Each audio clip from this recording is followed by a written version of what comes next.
datang ke Tawakal, katanya ibu ada permasalahan sama kehidupan ibu ya. Nah, ibu boleh cerita ke kita dari awal sampai ibu merasakan sampai apa yang ibu rasakan saat ini gitu.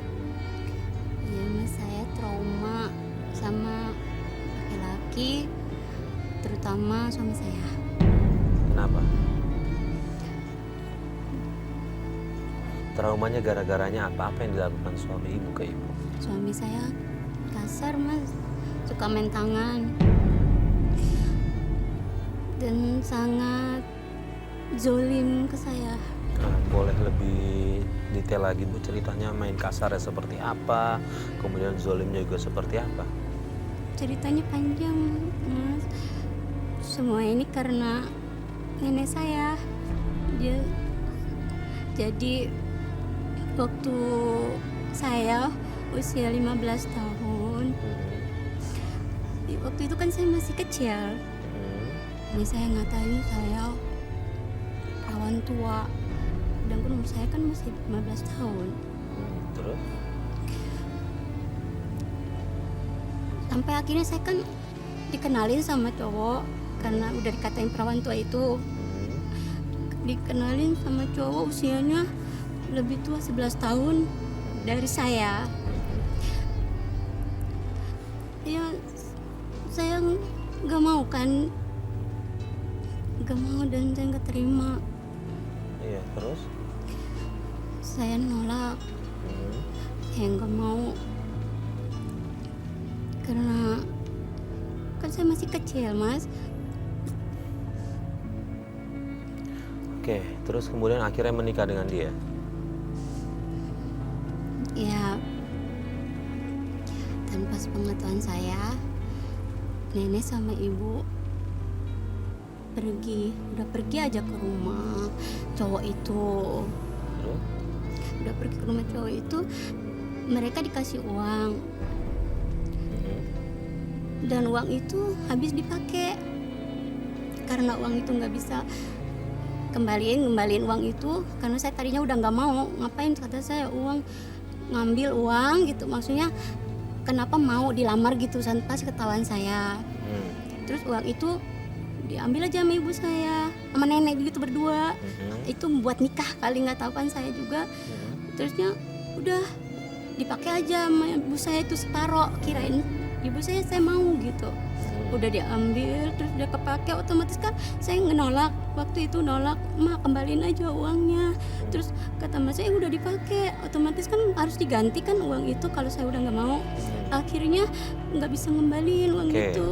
Jadi setelah nggak bisa ngembaliin, ibu tetap berarti harus menikah dengan dia? Akhirnya menikah, iya, terpaksa menikah. Saya terpaksa Oke, harus tahan dulu. nikah. Ya, Pak Ustadz, ini ada unsur pemaksaan nih Pak Ustadz dari nenek dan orang tuanya nih.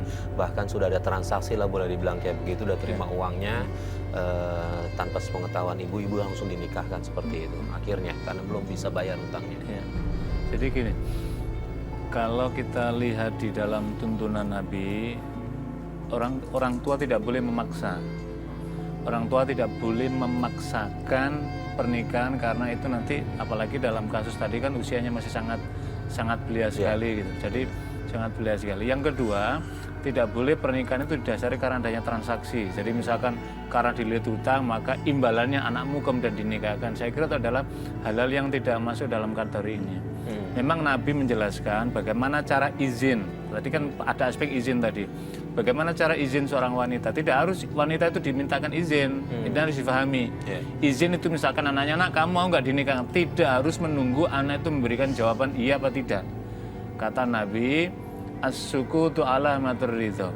Diamnya seorang anak perempuan ketika ditanya, maka itu bagian dari tanda dia menyetujui. Saya tidak tahu tadi, mungkin di awal ketika ditanya tadi bagaimana. Jadi ketika ditanya anaknya diam saja, jangan-jangan ini kemudian ditangkap ini, wah ini berarti setuju kan, nggak tahu juga kita prosedur seperti itu. Karena itulah di dalam tuntunan Nabi itu ada izin, itu dibedakan. Kalau al-bikru, orang yang masih perawan, dengan orang yang janda itu berbeda. Jadi kalau janda tidak harus alamatnya dia, maka akan menunjukkan keterus terangannya. Tapi ketika anak masih kayak tadi ini, bisa kategorikan dalam rangka untuk ketika diamnya itu bagian dari ridhonya. Tapi ada satu hal tadi, yaitu yang digarisbawahi tadi, ketika menyangkut masalah umur. Ya dilihat konteksnya, ini umur 15, selisih 11 tahun berarti kan cuma 26 tahun, belum tua gitu loh. Iya. Belum tua, kecuali misalkan perempuannya umur berapa, terus di sana jauh di atas mungkin. Tapi dalam konteks tadi ya belum kategori dalam hal itu. Jadi ini problem pertamanya adalah unsur pemaksaan. Memang di dalam fikih itu ada namanya wali mujbir. Wali mujbir itu artinya adalah wali yang bisa memaksa dalam konteks apa. Jadi misalkan anak sudah dewasa, sudah waktunya menikah, tapi tidak ada keinginan untuk menikah dan seterusnya, maka orang tua memaksa itu dalam rangka mendesak dia untuk memberikan supaya itu namanya wali mujbir. Kemudian bagaimana kehidupan rumah tangga ibu nih dengan pria pilihan keluarga? Sejak nikah itu suami saya emang gak kerja, jadi tinggal di rumah cuma numpang makan gratis saja. Artinya dia sebenarnya Nganggur, tidak berkecukupan. langsung nganggur. Alasan yang nggak mau kerja kenapa? Ya mungkin enggak, dia pokoknya waktu nikahi saya itu masih kerja, nggak taunya 2 bulan lagi mungkin dia udah tahu mau di PHK. Terus nggak tahu kenapa dia ngejar saya gitu, itu cowok katanya ngejar saya gitu. Terus nenek saya mungkin tergiur kali karena dia masih kerja itu, mungkin karena gajinya UMR itu kali ya, nggak tahu saya juga lah, namanya orang tua dulu. Nah udah gitu kan saya lihat sikapnya gitu kan, ditambah saya nggak cinta dia,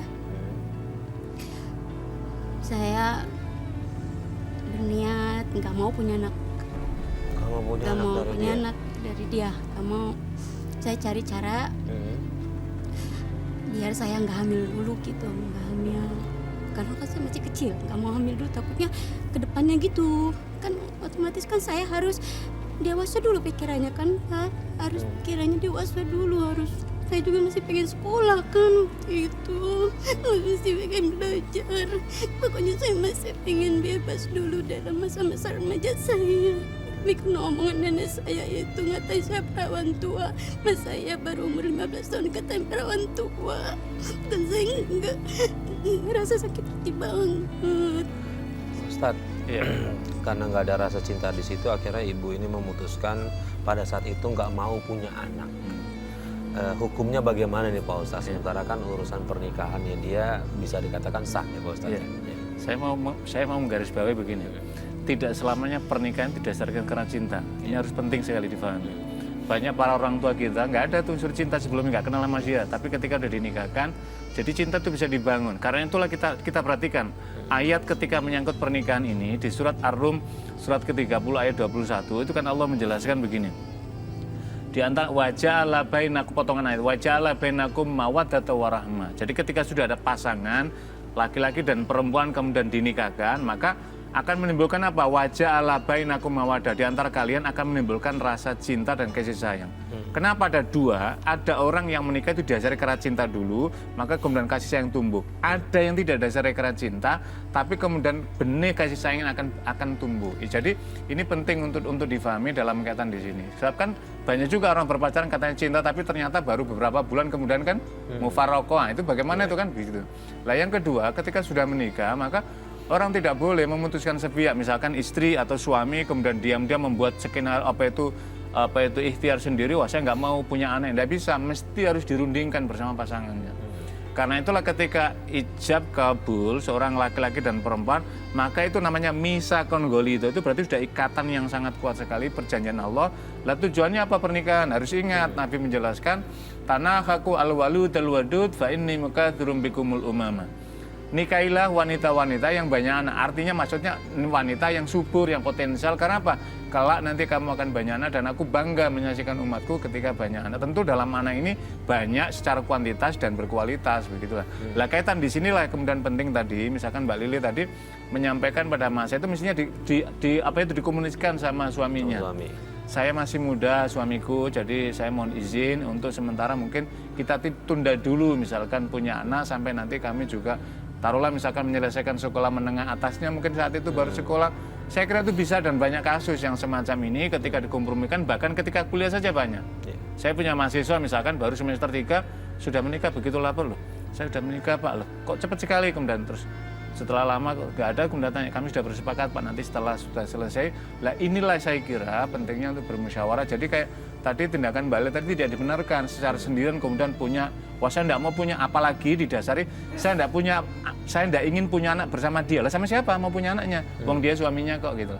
Suka tidak suka, ketika sudah menerima ijab kabul dari seorang suami, maka punya tanggung jawab seorang istri, punya kewajiban kepada suami, suami punya tanggung jawab kepada istrinya.